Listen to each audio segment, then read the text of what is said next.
विभा की अम्मा कहाँ रखी है लुंगी? अरे वो तो विभा ने परसों ही धोकर रखी थी आपकी अलमारी में, देखो वहीं होगी।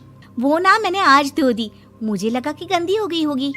अरे कैसे गंदी हो गई थी, उसे तो मैंने पहना भी नहीं। हे भगवान, इस लड़की के कपड़े धोने की आदत से परेशान हो गया हूँ मैं। जितना तो घर में राशन नहीं आता उससे कहीं ज्यादा डिटर्जेंट पाउडर का खर्चा है। इसकी शादी करवा दो, शादी जाए अपने घर में ही करे काम, फिर चाहे घर के कपड़े धोने हो या पूरे गांव के। हाँ ठीक बोल रही हो, देखता हूँ मैं कोई लड़का। वो दिन भी आ जाता है जब विभा को देखने लड़के वाले आ जाते हैं। लड़की मुझे अच्छी लगी। होने वाली सास कहती है, बेटी अगर कुछ पूछना है तो पूछ लो।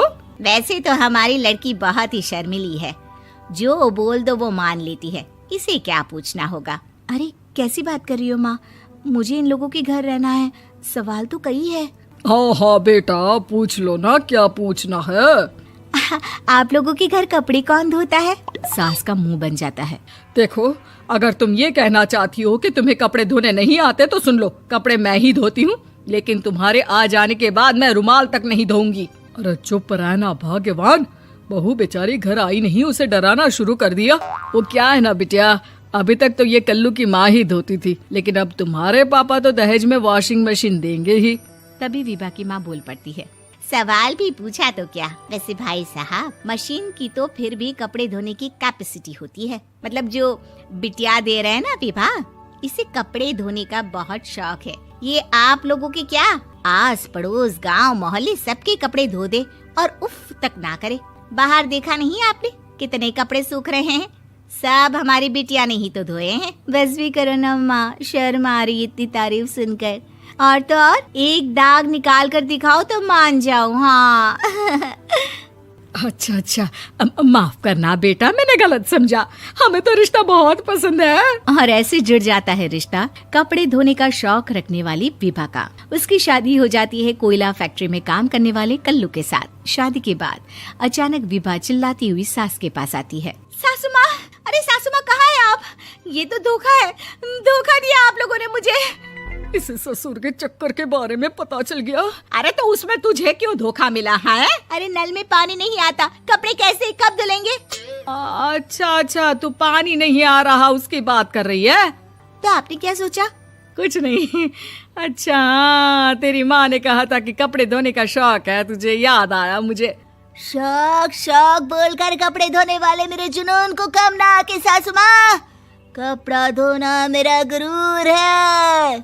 तभी पति भी वहाँ आ जाता है। अभी मैंने इसे सनी देओल की फिल्म दिखाई है, उसी के डायलॉग मार रही है माँ। अच्छा सुन, साफ साफ बता रही हूँ, पानी सुबह 4 से 6 और शाम को 10 से 12 आता है, समझी?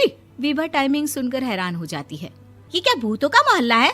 सुबह 4 बजे उठकर कौन कपड़े धोता है? 4 बजे टंकी में पानी जाता है, फिर सारा दिन धोना ना, किसने मना किया? अरे कैसी बात कर रही हैं? 200 लीटर की टंकी में कितने कपड़े धो लूंगी मैं, सुबह ही उठ जाऊंगी मैं। अब क्या था, विभा सुबह 4 से लेकर रात के 12 बजे तक कपड़े ही धोती रहती। एक रोज सास पड़ोस से निकलकर कहीं जा रही होती है कि साथ वाली कहती है, हाँ कल्लू की माँ, जरा ये बताओ कि 2 साड़ी है, 2 ब्लाउज और एक पेटीकोट और एक नाड़े वाला लंबा कच्छा। हाँ तो? अरे तो क्या, कितना लोगी धुलाई ये बताओ। धोबन दिख रहे हैं हम क्या? हमारे पति सरकारी नौकरी से अभी रिटायर हुए हैं और बेटा सुपरवाइजर है कोयला फैक्ट्री में। धोबन समझ रखा है हमें? हाय रे कल्लू की अम्मा, माफ कर दो, वो तो मोहल्ले में यही सब बता रहे थे कि तुमने बहू को कपड़ा धुलवाने के काम में लगा दिया है। सास को पड़ोसन की बात सुनकर गुस्सा आ जाता है। वो घर पहुंचती है जहां घर के बाहर ही इतने सारे कपड़े सूख रहे होते हैं जितने कि किसी धोबन के घर पर। अरे ओ कल्लू की दुल्हन, बाहर निकल।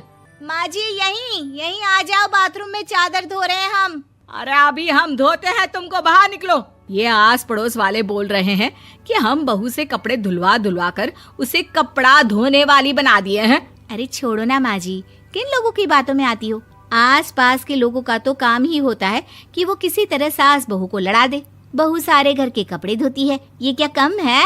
बोलिए। सास को भी लग जाता है कि वो बहू का ये सनकीपन नहीं छुड़वा सकती, इससे अच्छा है कि खुद ही चुप हो जाए। एक रोज सास और बहू मंदिर जाते हैं, जहाँ सास की साड़ी वहाँ खड़ी भीख मांगने वाली से मिलती है। माँ जी क्या बात है, आपकी साड़ी उस भिखारन से कितनी मिल रही है ना? हाँ देखो तो दोनों की साड़ी मिल रही है। क्या बात है कल्लू की अम्मा, तुम खुद को तो अफसर की बीवी बताती हो और ऐसी सिंपल सी प्लेन साड़ी पहनकर घूमती हो। सिंपल और प्लेन नहीं है ये साड़ी। तो क्या सोने के धागे से फूल बने हैं? कुछ भी सासू माँ, कुछ भी। हाँ, बने थे इस साड़ी में सोने के धागे से फूल। मेरे पति लेकर आए थे मद्रास से स्पेशली मेरे लिए 10,000 की। ताहे भाई साहब इस भिखारन के लिए भी सेम टू सेम साड़ी लेकर आए होंगे 10,000 की। सास उस वक्त तो कुछ नहीं कहती, लेकिन बहू के साथ घर आती है और अलमारी से एल्बम निकाल कर लाती है। ये साड़ी देख रही है, ये वही साड़ी है जिसे मैंने अभी पहना था। इस साड़ी में ये जो चमकदार फूल दिख रहे हैं ना, ये सोने के धागों से काढ़े गए हैं। लेकिन तू लोकल वॉशिंग मशीन ब्रश से घिस घिस कर सारे फूलों को निकाल कर साड़ी प्लेन कर दी।